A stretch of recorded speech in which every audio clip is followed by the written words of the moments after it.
Hello दोस्तों, कैसे हैं आप सब लोग। उम्मीद करती हूँ आप सब लोग ठीक होंगे। तो एक दफ़ा का जिक्र है। घने जंगल में एक दलदल के करीब बरसों से एक चूहा और एक मेंढक रहते थे।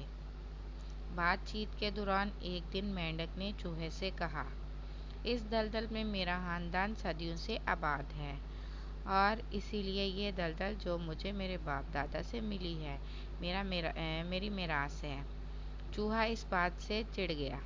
इसने कहा, मेरा खानदान भी यहाँ सैकड़ों साल से आबाद है और मुझे भी ये जगह मेरे बाप दादा से मिली है और ये मेरी मिरास है। ये सुनकर मेंढक गुस्से में आ गया और तू मैं शुरू हो गई। बात इतनी बढ़ गई कि इन दोनों की दोस्ती में फर्क आ गया और दोनों ने एक दूसरे से बोलना छोड़ दिया।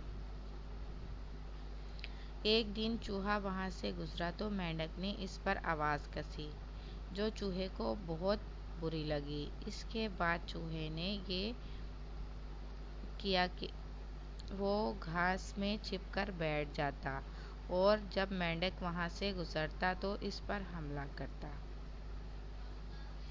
मर्द है तो मैदान में आ, ताकि खुलकर मुकाबला हो और तुझे मेरी कुव्वत का पता चले। चूहे ने ये बात कबूल कर ली और दूसरे दिन सुबह मुकाबले का वक्त मुकर्रर हुआ। मुकर्ररा वक्त पर एक तरफ से चूहा निकला। इसके हाथ में तरसल के पौधे का एक लंबा सा तिनका था।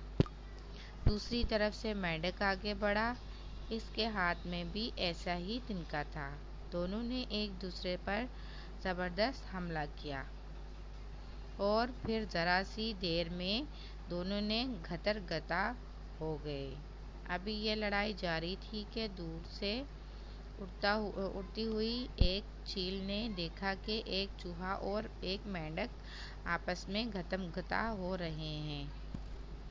वो तेजी से उड़ती हुई नीचे आई और एक झटके में दोनों पहलवानों को अपने तेज नोकीले पंजों में दबाकर ले गई। अब वहाँ चूहा है न मेंढक है। दलदल अब भी मौजूद है। शुक्रिया।